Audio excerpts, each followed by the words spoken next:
এই ইউনিফর্ম পরিধান করেই দীর্ঘ ৩০ বছর কঠোর পরিশ্রম করে জীবনের একটা পর্যায়ে উপনীত হয়েছিলাম।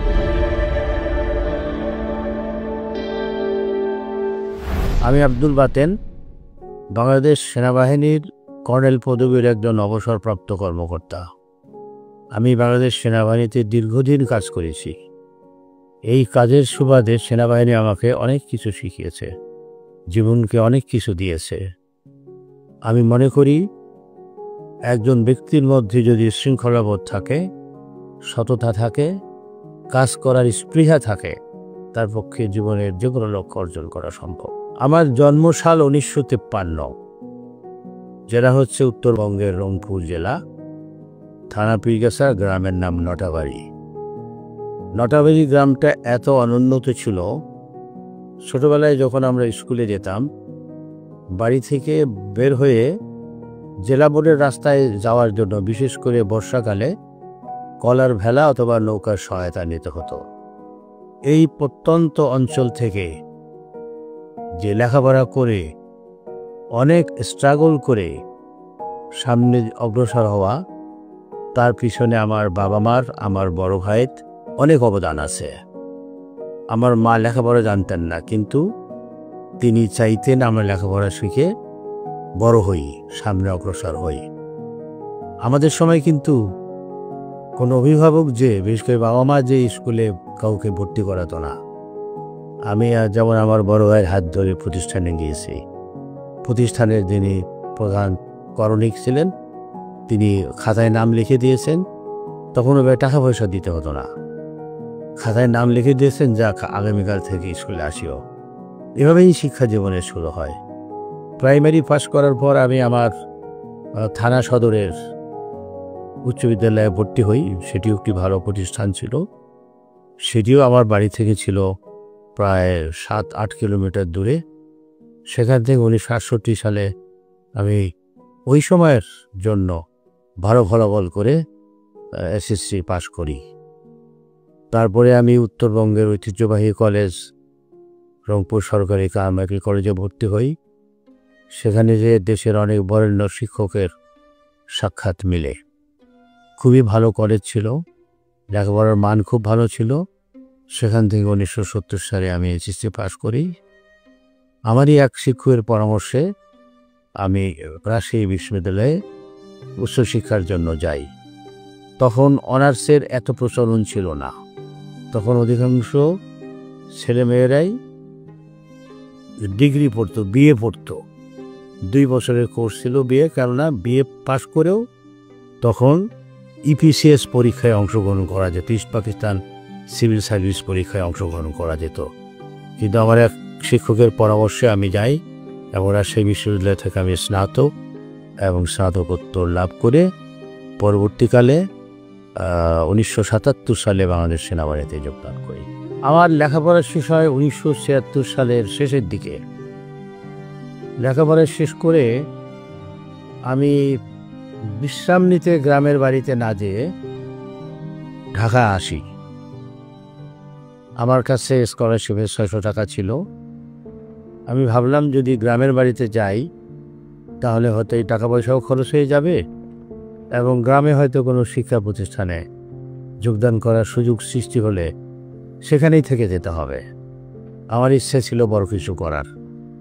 কিন্তু ঢাকা যে আসবো, ঢাকায় তেমন কোনো সুপরিচিত আত্মীয় স্বজন বা তেমন কেউ ছিল না। তবে গাইবান্ধা এলাকার এক ভাই ছিল, তিনি এক সময় তার মেসের ঠিকানা আমাকে দিয়েছিলেন, যদি ঢাকা যাও এই মেসে খোঁজ নিও। সেই ঠিকানা ধরে নাখালপাড়া সে মেসে এসে দেখে উনি মেসে নাই। মেসের লোকদেরকে জিজ্ঞেস করলাম, বলে যে উনি ছুটিতে গেছে, যেহেতু উনি নাই আমরা তো আপনাকে চিনি না, আপনি তো এখানে থাকতে পারবেন না। তো ওই ভাইয়েরই পরামর্শ ছিল, বেশি তাকে না পেলে পার্শ্ববর্তী মসজিদের ইমাম সাহেবের কাছে গেলে উনি হেল্প করবেন। ইমাম সাহেবের কাছে গেলাম, উনি সত্যি সত্যি আমাকে হেল্প করলেন। ওনার সহায়তায় আমার ঢাকার জীবন শুরু হলো। আমার এই 600 টাকা খরচ হওয়ার পূর্বেই আমি রোজগার শুরু করলাম, এবং সেটা অবশ্যই টিউশনের মাধ্যমে। তো অল্প কিছুদিনের মধ্যেই তেজগাঁ শাহীন কলেজে কলেজ সেকশনে একটা লিভ ভ্যাকান্সি হয় আমার সাবজেক্টের। আমি সেখানে সাক্ষাৎকার দেই, মনোনীত হই। সেই লিভ ভ্যাকান্সির 3 মাস শেষ হওয়ার পূর্বেই সেখানে একটা নতুন পদ সৃষ্টি হয়। তারা বিজ্ঞাপন দেয়, আমি আবেদন করি এবং আমি সেখানে চূড়ান্তভাবে নির্বাচিত হই। আমি সেখানে প্রায় 1 বছর কাজ করি। সেখান থেকেই বাংলাদেশ সেনাবাহিনী সম্পর্কে, সেনা শিক্ষা কোর্স সম্পর্কে আমার জানার সুযোগ হয়। অবশ্য পাশাপাশি আমি বিকেলবেলা একটা পত্রিকায় সাব এডিটর হিসেবে কাজ করতাম। সব কিছু মিলিয়ে যে একটা প্রেরণা ছিল একটা ভালো কিছু করতে হবে, সেনাবাহিনীতে যোগদানের সুযোগ যখন সৃষ্টি হলো, বিজ্ঞাপন হলো, আমি অংশগ্রহণ করলাম এবং এক সুযোগেই আমি সবগুলো ধাপে ধাপে পরীক্ষা উত্তীর্ণ হয়ে সিলেকশন পেয়ে গেলাম। আমি বাংলাদেশ সেনাবাহিনীতে যোগদান করেছিলাম সেনা শিক্ষা পড়ে। প্রশিক্ষণের পরপরই আমার প্রথম পোস্টিং হয় বাংলাদেশ মিলিটারি একাডেমিতে, যেখানে বাংলাদেশ সেনাবাহিনীর জন্য অফিসারদের প্রশিক্ষণ হয়। কিন্তু স্বল্প সময়ের মধ্যেই সেখান থেকে আমি আমার একটা বদলি হয় রংপুর ব্রিগেড সদর দপ্তরে। সেখানে আমি 1.5 বছর থাকি। তারপরে আবার বাংলাদেশ মিলিটারি একাডেমিতে আসি। পরবর্তীকালে সেনা শিক্ষা কোরের অফিসার হিসাবে প্রত্যেকটা কোরের বা প্রত্যেকটা আর্মস সার্ভিসের নিজস্ব স্কুল বলা হয়, স্কুল থাকে, যেখানে ওই কোরের বা ওই আর্মস সার্ভিসের যে স্পেশালিটি সেগুলো শেখানো হয়। আমাদের অনুরূপ একটি প্রতিষ্ঠান ছিল তখন ঘাটাইলে, army school of education and administration. সেখানে আমার প্রশিক্ষক হিসাবে ভর্তি হয়। সেখান থেকে আমি আসি defence services command and staff কলেজে, যেটা মিরপুরে অবস্থিত। সেখান থেকে আমি জাতিসংঘ মিশনে যাই। আমরা জানি যে জাতিসংঘ মিশনে বাংলাদেশ সেনাবাহিনীর একটি বড় ধরনের অংশগ্রহণ আছে এবং জাতিসংঘ মিশনে বাংলাদেশ সেনাবাহিনীর যে দক্ষতা, যে তার প্রশংসা আছে, একটা গৌরবময় ভূমিকা আছে। সেজন্য তারা আমাদের দেশ হিসাবে, আমাদের সেনাবাহিনীর আকার হিসাবে তুলনামূলকভাবে জাতিসংঘে আমাদের অংশগ্রহণ অনেক বেশি। আমি যে মিশনে যাই সেটার নাম ছিল মিনারসো। সেখানে মরক্কোর সঙ্গে পলিসারিও গেরিলা হচ্ছে পশ্চিম সাহারা মরুভূমির পশ্চিমাংশের একটি দেশ, যেটা এখনও বিদ্যমান ওয়েস্টার্ন সাহারা নামে পরিচিত। যুদ্ধ হয়েছিল মরক্কোর সঙ্গে। পরবর্তীকালে দীর্ঘদিনের সেই যুদ্ধ জাতিসংঘের সহায়তায় বন্ধ হয়। আমাদের কাজ ছিল সেই যুদ্ধবিরতি রেখাটাকে পরিদর্শন করা।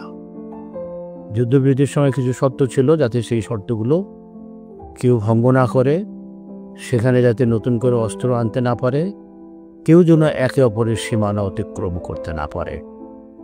তো এই পেট্রোল আমরা পরিচালনা করতাম। 2 গাড়ি নিয়ে আমরা 4 জন পর্যবেক্ষক একসঙ্গে যেতাম এবং এই সারা মরুভূমির ভেতর দিয়ে, যেখানে রাস্তাঘাট নাই, বালু কাকর এগুলোর ওপর দিয়ে, এবং কোথাও কোথাও মরিচিকার কবলেও পড়তে হতো। হঠাৎ হয়তো অনেক সময় পরে এক একটা বেদুইন ফ্যামিলি পাওয়া যেত। বেদুইন পরিবাররা খুব আগ্রহ দেখাতো সেখানে থামলে তারা আমাদেরকে উপস্থিত তাদের ছাগলের দুধ দিয়ে আপ্যায়ন করত এবং আমাদের কাছ থেকে পানি চাইত। তাদের চেয়ে দুধের চেয়ে পানির কদর বেশি ছিল। আমাদের এই পেট্রোলগুলো, এটাকে টহল বলে, যেটাকে বাংলাতে, এগুলোর দূরত্ব কখনো কখনো 500 কিলোমিটার পর্যন্ত হতো। সূর্য উদয়ের পর রওনা হয়ে সূর্যাস্তের পূর্বে আবার ফিরে আসতে হতো। মরুভূমি রোদের মধ্য দিয়ে সঙ্গে খাবার থাকতো, পানি থাকতো পর্যাপ্ত পরিমাণ। যদিও কষ্টকর ছিল, কিন্তু আমরা সকলে এটাকে এনজয় করতাম। আমরা তাঁবুতে থাকতাম, এই কয়েকশো কিলোমিটার পর একটা করে টিম সাইট বলতো, মানে একদল অবজারভার থাকতো, এবং এখানে প্রায় 16টা দেশের অবজারভার ছিল। কোনো টিম সাইটে 16 জন, কোথাও 20 জন, কোথাও 18 জন, বিভিন্ন দেশের 1-2 জন করে থাকতো। এই বিভিন্ন দেশের অবজারভারদের সঙ্গে কথা বলার যে বিচিত্র অভিজ্ঞতা, আমরা সন্ধ্যার পরে সকলে ওই তাঁবুতে বসে, খাবারের তাঁবু একটা ছিল, সেখানে এই বেদুইন বাবুর্চি এসে শুধু একটা কারি রান্না করে যেত। আর এখানে ব্রেড সাপ্লাই আসতো হেলিকপ্টারে করে। জাতিসংঘের তত্ত্বাবধানে এই ব্রেডগুলো আসতো মরক্কোর রাজধানী বা নিকটবর্তী কোনো শহর থেকে। পানি, অন্যান্য খাবার রেশন সাপ্লাই আসতো। তো এগুলো আমরা ওদের রান্না করা কারি দিয়ে খেতাম। আমরা কখনো কখনো নিজেরা রান্না করতাম, চাউল থাকতো, ভাত রান্না করে খেতাম। মালয়েশিয়ান ছিল, মালয়েশিয়ান, বাংলাদেশি, পাকিস্তানি মিলে আমরা রান্না করে খেতাম। আমি ওখানে 1 বছর ছিলাম, তার মধ্যে 6 মাস আমি কান্ট্রি সিনিয়র ছিলাম। আর আমাদের বাংলাদেশের কোটা ছিল 4 জন। 4 জনের মধ্যে যে সিনিয়র মোস্ট, সে কান্ট্রি সিনিয়রের মর্যাদা লাভ করে। কান্ট্রি সিনিয়র হিসাবে দেশের জাতীয় দিবসে, স্বাধীনতা দিবসে বা বড় কোনো অকেশনে ওই মিশন সদর দপ্তরে যাওয়ার বা প্রতিনিধিত্ব করার সুযোগ হয়। সেই সৌভাগ্য আমার হয়েছিল। জাতিসংঘ মিশনের যাওয়ার পর অনেক দেশের অফিসারদের সঙ্গে কথা বলে একটা বিষয় জানার সুযোগ হয়েছিল। বিশেষ করে ল্যাটিন আমেরিকার যে দেশগুলো, আফ্রিকার প্রত্যন্ত অঞ্চলের দেশগুলো, বাংলাদেশ সম্পর্কে তাদের তেমন কোনো ধারণা ছিল না। তারা বলতো যে আমরা কখনো শুনতাম যে তোমাদের ওখানে ঘূর্ণিঝড় হয়েছে, প্রাকৃতিক দুর্যোগ হয়েছে, সাহায্য দরকার। কিন্তু পরবর্তীকালে যখন আমরা জানতে পারলাম ওই সেনাবাহিনীর সুবাদে, জাতিসংঘ মিশনের সুবাদে এবং ক্রিকেটের সুবাদে, এছাড়া বাংলাদেশ সম্পর্কে ক্রিকেট, জাতিসংঘ মিশনের সেনাবাহিনীর অবদান আর এই দুর্যোগ, প্রাকৃতিক দুর্যোগ, এই 3ভাবে তারা বাংলাদেশকে চিনত। আমরা জানি বাংলাদেশ সেনাবাহিনী অনেকগুলো শিক্ষা প্রতিষ্ঠান পরিচালনা করে, এবং শিক্ষার ক্ষেত্রে বাংলাদেশ সেনাবাহিনীর অবদান খুবই উল্লেখযোগ্য। বিশেষ করে প্রত্যেকটি সেনানিবাসে যে স্কুল কলেজগুলো আছে, এগুলো পরিচালনা সেনাবাহিনীর জন্য একটি বড় চ্যালেঞ্জ হিসেবে দেখা দেয় এক সময়, কারণ উপযুক্ত অধ্যক্ষ পাওয়া যেত না। 1999 সালের শেষের দিকে সিদ্ধান্ত হয় যে বড় কিছু প্রতিষ্ঠানে সেনাবাহিনীর কর্মকর্তাকে পদায়ন করার। প্রথম সুযোগে 4টি প্রতিষ্ঠানে সেনাবাহিনীর 4 জন কর্মকর্তাকে অধ্যক্ষ হিসেবে দেওয়া হয়। সেই সময় আমারও সুযোগ হয়। আমাকে একটি বড় প্রতিষ্ঠান, নামকরা শিক্ষা প্রতিষ্ঠান চট্টগ্রাম সেনানিবাসের চট্টগ্রাম ক্যান্টনমেন্ট পাবলিক স্কুল ও কলেজের অধ্যক্ষ হিসাবে দায়িত্ব দেওয়া হয়। আমার পূর্বে যে ভদ্রলোক ছিলেন প্রিন্সিপাল হিসাবে, উনি একজন ক্যাডেট কলেজের শিক্ষক ছিলেন।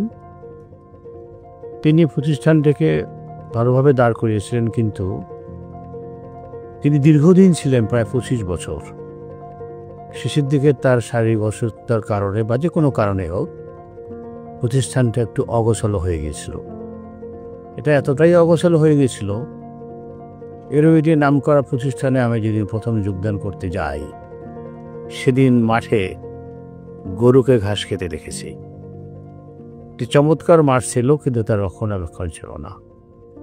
একটা চমৎকার অডিটোরিয়াম ছিল, কিন্তু সেটি অনুষ্ঠান করার উপযোগী ছিল না। এই যেহেতু শিক্ষা প্রতিষ্ঠান পরিচালনার অভিজ্ঞতা আমার পূর্বের ছিল না, কিন্তু সেনাবাহিনীতে কাজ করতে যে শৃঙ্খলাবোধ, সততা এবং অভীষ্ট লক্ষ্য অর্জনের যে দৃঢ়তা মনের, যেটা আমার মধ্যে সৃষ্টি হয়েছিল, এইগুলো কারণেই আমি অল্প সময়ের মধ্যে সফলতার মুখ দেখতে সক্ষম হই। আমি প্রথম কয়েক মাস স্কুল ছুটি হলে বাসায় যেতাম না, আমি অফিসেই খেতাম। কারণ আমি পেছনের ফাইলগুলো ঘেঁটে দেখতাম, যেখানে সারা বছর ধরে কী ধরনের কাজ হয়, কী ধরনের যোগাযোগ হয় ঊর্ধ্বতন কর্তৃপক্ষের সঙ্গে, এগুলো বোঝার জন্য। অল্প সময়ের মধ্যে মোটামুটি আমার একটা ধারণা সৃষ্টি হয়। ওই সময় প্রতিষ্ঠানের শিক্ষক যারা ছিল, তারা প্রথম দিকে আমার সঙ্গে একটু দূরত্ব বজায় রাখত। পরবর্তীকালে যখন তারা আমার সঙ্গে ফ্রি হলো, তাদের কেউ কেউ আমাকে বলেছিল যে তাদের একটা ভয় ছিল যে সেনাবাহিনীর কর্মকর্তা হয়তো রূঢ় আচরণ করবে, এই জন্য তারা একটু দূরত্ব বজায় রাখত। তো একজন শিক্ষক আমাকে বলেছিল যে আমরা 2-3 মাসের মধ্যেই বুঝে ফেললাম যে আপনিও আমাদের মতোই একজন মানুষ, একজন শিক্ষক। এটা আমাকে আমার সফলতার পিছনে খুব কাজ দিয়েছে। সকলেই আমাকে প্রচুর সহায়তা করেছিল। আমি খেলাধুলা থেকে শুরু করে, বিতর্ক চর্চা থেকে শুরু করে, সে সময় চট্টগ্রাম থেকে আমি ঢাকায় আন্তঃ স্কুল বিতর্ক প্রতিযোগিতায় টিম পাঠিয়েছিলাম। তো সব কিছু মিলিয়ে সকলের প্রচেষ্টায়, অক্লান্ত পরিশ্রমে এই Chittagong public school and college, এটি আমার যাওয়ার 1 বছর পরে, অর্থাৎ দ্বিতীয় বছরে শিক্ষা সপ্তাহ উপলক্ষে দেশের সেরা কলেজ হিসাবে স্বীকৃতি লাভ করে এবং পুরস্কৃত করা হয়। আমার সুযোগ হয়েছিল তৎকালীন শিক্ষামন্ত্রীর হাত থেকে সেই সেরা পুরস্কার প্রদান করার। চট্টগ্রাম থেকে আমার বদলি হয় রংপুর ক্যান্টনমেন্ট পাবলিক স্কুল কলেজে প্রিন্সিপাল হিসাবে। রংপুরে এই 1 বছরের মধ্যে একটি বড় কাজ করার সুযোগ আমার হয়েছিল। সেটা হলো যে একই অধ্যক্ষের অধীনে একটি ইংলিশ মিডিয়াম স্কুল ছিল, ব্রিটিশ কারিকুলাম পড়ানো হতো, স্ট্যান্ডার্ড 8 পর্যন্ত ছিল। এই স্ট্যান্ডার্ড 8-এর পরে এই স্টুডেন্টগুলোকে অন্যত্র চলে যেতে হতো। যেহেতু রংপুর শহরে এই জাতীয় প্রতিষ্ঠান আর ছিল না, কচিত কদাচিৎ 2-1 হয়তো ঢাকায় এসে ও লেভেল পরীক্ষা দেওয়ার সুযোগ পেত, অধিকাংশরা আবার বাংলা মাধ্যমে ভর্তি হতো। এই সময়ের মধ্যে আমি শিক্ষা বোর্ডের সঙ্গে যোগাযোগ করে অনেক পার্সু করে, শিক্ষা বোর্ডের লিমিটেশন ছিল ইংরেজিতে প্রশ্ন হতো না, মানে ইংলিশ ভার্সনের খাতা দেখার শিক্ষকের অভাব ছিল, এসব অজুহাত তারা দিত। তো আমি অনেক চেষ্টা করে শিক্ষা বোর্ডের চেয়ারম্যানকে প্রতিষ্ঠানে আনলাম। স্থানীয় যারা সুধী ব্যক্তি ছিল, সমস্ত স্কুল কলেজের অধ্যক্ষ, হেডমাস্টারদেরকে নিয়ে দুপুরে খাওয়ার ব্যবস্থা করে একটা গ্র্যান্ড রিসেপশন দিলাম ওনাকে, করে ওনাকে কনভিন্স করতে আমরা সক্ষম হলাম যে আমাদেরকে তো কোনো না কোনো পর্যায় থেকে শুরু করতে হবে, কারণ এখন আমাদের বাচ্চারা ইংলিশে দুর্বল হয়ে যাচ্ছে। তো তিনি অনুমোদন দিলেন এবং তখন থেকে ওই প্রতিষ্ঠানটা ইংলিশ ভার্সনে পরিণত হয় এবং সেটা এখনও আছে এবং ভালো ফলাফল করছে। আমি মনে করি এটা আমার জীবনের একটি বড় সফলতা। এই প্রসঙ্গে আরও একটা কথা বলি, আমি চট্টগ্রাম ক্যান্টনমেন্ট পাবলিক স্কুলে থাকাকালীন সময়েও প্রথম ইংলিশ ভার্সন শুরু করি আমাদের এই সেনাবাহিনী পরিচালিত প্রতিষ্ঠানগুলোর মধ্যে। কর্তৃপক্ষ অনুমতি দিতে চাচ্ছিল না, কিন্তু আমি শিক্ষার্থীদেরকে এবং অভিভাবকদেরকে বিভিন্নভাবে কনভিন্স করে তাদের ক্লাস 5-এর অভিভাবকদের কাছে চিঠি লিখে যে আপনারা 6 থেকে ইংলিশ ভার্সন চান কি না, তাদেরকে মোটিভেট করে ইতিবাচক মতামত সৃষ্টি করে আমি কর্তৃপক্ষকে রাজি করে ইংলিশ ভার্সন শুরু করেছিলাম। পরবর্তীকালে একই ইংলিশ ভার্সন আমি রংপুরেও শুরু করি এবং শহীদানেরও শুরু করেছিলাম। আমি রংপুর থেকে শহীদানের গার্লস কলেজে আসি, সেখানে আমার 3 বছর থাকার সুযোগ হয়। এটি ছিল আমার শেষ কর্মস্থল। শহীদানবার গার্লস কলেজ ঢাকা শহরে একটি নামকরা কলেজ। এখানে প্রায় 5,000 শিক্ষার্থী পড়াশোনা করে। এখানে অনেক তৃপ্তি সহকারে আমি আমার দায়িত্ব পালন করতে পেরেছিলাম।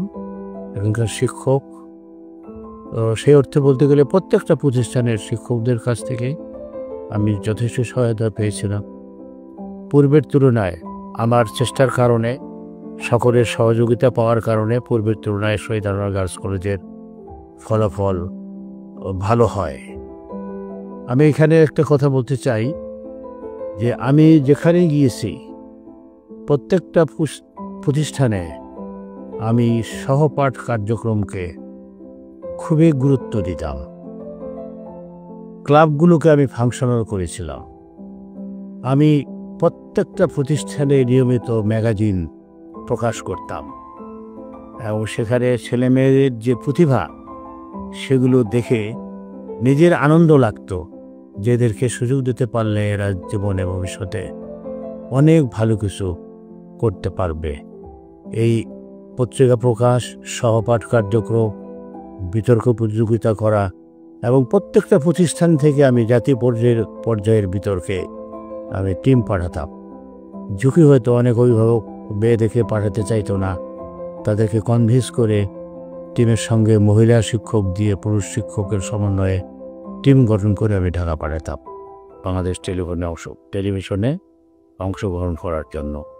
সব কিছু মিলে আমি মনে করি আমাদের শিক্ষা প্রতিষ্ঠানগুলোতে সহপাঠ কার্যক্রমের যে গুরুত্ব সেটা উপলব্ধি করা উচিত এবং এর মধ্য দিয়ে আমাদের ছেলেমেয়েদের যে সুপ্ত প্রতিভা সেগুলোর বিকাশ হয়, ব্যক্তিত্বের বিকাশ হয়, জাতীয় নেতৃত্ব সৃষ্টি হয়। আসলে আমি অবসর গ্রহণ করি 55 বছর বয়সে, এটা আমাদের সেনাবাহিনীর নিয়ম অনুযায়ী। আমি যখন অবসর গ্রহণ করি তখন আমার যে 2 সন্তান, 2টি মেয়ে, তারা তখনও লেখাপড়া করে। তার মানে আমার জীবনের অনেক কাজ তখনও বাকি। তাদের লেখাপড়া শেষ করা বা তাদেরকে প্রতিষ্ঠিত করা, পেশাদি দেওয়া। আমার সামনে অপশন ছিল পুনরায় কোথাও চাকরি করা অথবা অন্য কিছু করা। তো আমি পরে চিন্তাভাবনা করে দেখলাম যে চাকরি করতে যাই আমার স্বাধীনতা থাকবে না। আমি একটু ছোটোখাটো ব্যবসা করার চিন্তা করি যাতে স্বাধীনভাবে আমার যে সেনাবাহিনীর যে জীবনের অভিজ্ঞতা, বিশেষ করে শিক্ষা ক্ষেত্রে যে আমার অভিজ্ঞতা, সেটা আমি সমাজের কাজে লাগাতে পারি। তো আল্লাহ সেই সুযোগ আমাকে দেয়। আমি ব্যবসার পাশাপাশি একাধিক শিক্ষা প্রতিষ্ঠানের সঙ্গে জড়িত হওয়ার সুযোগ হয়। আমি সবখানেই ভলান্টারি সার্ভিস দিই। অনেকগুলো শিক্ষা প্রতিষ্ঠানের সঙ্গে আমি জড়িত আছি, কোথাও উপদেষ্টা হিসাবে, কোথাও একাডেমিক কমিটিতে, কোথাও গভর্নিং বডিতে, এবং আমি সময় দিই। সময় দেওয়ার সুযোগ আমার আছে। আমি যে ব্যবসা করি সেটা বড় ব্যবসা নয়, জীবিকার জন্য যেটুকু প্রয়োজন ওইটুকুই আমি করি। বাকি সময়টা আমি সমাজের বিভিন্ন কাজে ব্যয় করি। শিক্ষা সম্পর্কে আমার নিজস্ব একটা মতামত আছে, সেটা হলো যে আমাদের দেশের যে বর্তমান শিক্ষা ব্যবস্থাটা আছে সেখানে অনেক ঘাটতি আছে। বিশেষ করে আমাদের এই শতকরা 95 জন মুসলমানের দেশে যে শিক্ষা ব্যবস্থা, বিশেষ করে সাধারণ শিক্ষা ব্যবস্থা যেটা, সেখানে আত্মপরিচয়ের কোনো উপায় নেই। আত্মপরিচয় বলতে আমি বোঝাতে চাচ্ছি যে একটি মানুষ কোথা থেকে আসলো, কেন আসলো, পৃথিবীতে তাকে কী করতে হবে, তারপরে সে কোথায় যাবে, সেখানে কোনো হিসাব নিকাশ আছে নাকি, মৃত্যুর পরেই সব কিছু শেষ হয়ে যাবে, এই প্রশ্নের উত্তরগুলো জ্ঞানী লোকেরা সন্ধান করে। এই উত্তরগুলো তো কোথাও থেকে পেতে হবে, সেটা আমরা পাই আমাদের ধর্ম থেকে। আমরা জানি আমাদের ধর্মের যে প্রধান গ্রন্থ পবিত্র কালামে পাক, এটি খুবই পরীক্ষিত গ্রন্থ এবং অবিকৃত গ্রন্থ। অন্য ধর্মেরও ধর্মগ্রন্থ আছে, কিন্তু সেগুলো বিভিন্নভাবে পরিবর্তিত পরিশোধিত হয়েছে। আমাদের হাদিস গ্রন্থ আছে, এগুলো থেকে আমরা পাই। তো যে কোনো কারণে হোক, বিগত আমলগুলোতে ক্রমান্বয়ে আমাদের শিক্ষা ব্যবস্থা থেকে ধর্মশিক্ষাকে সরিয়ে দেওয়া হয়েছে। তা আমি মনে করি যে আমাদের শিক্ষা ব্যবস্থার মধ্যে পুনরায় ধর্মশিক্ষাকে অন্ততপক্ষে অতটুকু চালু করা উচিত যতটুকু হলে একটা মানুষ তার আত্মপরিচয় লাভ করে। আমি অনেক উদ্যোক্তাকে এ ব্যাপারে পরামর্শ দিয়েছি। আমাদের মালয়েশিয়ায় অনেকে পড়তে যায় এখান থেকে, কারণ ওখানে কেমব্রিজ কারিকুলামের সঙ্গে অ্যারাবিক, ইসলামিক স্টাডিজ বিশেষ গুরুত্ব দিয়ে পড়ানো হয়। সেই মডেলের শিক্ষা প্রতিষ্ঠান বাংলাদেশে একাধিক প্রতিষ্ঠিত করার জন্য আমি উদ্যোক্তাকে উৎসাহিত করেছি। সেখানে বই পুস্তক সংগ্রহ করে দিয়ে সহায়তা করেছি এবং সেখানে আমি যোগাযোগ করি। আমরা আমার মতো আরও কয়েকজন মিলে আমরা নিয়মিত এই প্যারেন্টিং প্রোগ্রাম করি, আমরা স্টুডেন্ট কাউন্সেলিং করি। এটা আমরা নিয়মিত একসময় অনলাইনে করতাম, এখন আমরা অনলাইনেও করি, ফিজিক্যালিও করি।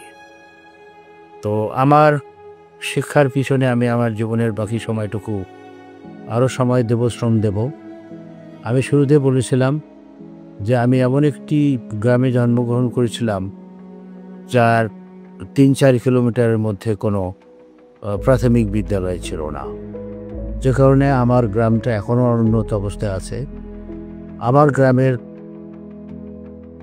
এখন যারা জন্মগ্রহণ করছে, এখন যারা ছোট ছেলে মেয়ে, তারা যাতে আমার মতো কষ্ট না পায় বা তাদেরকে কষ্ট ভোগ করতে না হয়, এই জন্য আমার বাড়িতে সেই অজপাড়াগায় আমি একটি খুব ভালো মানের মাদ্রাসা প্রতিষ্ঠিত করেছি। আমি মাদ্রাসা কেন করলাম? আমার বিবেচনায় বর্তমানে যে কারিকুলাম আছে তার মধ্যে মাদ্রাসা কারিকুলামটি ভালো। এই জন্য এখানে সাধারণ শিক্ষার যে বিষয়গুলো সবগুলো পড়ানো হয়।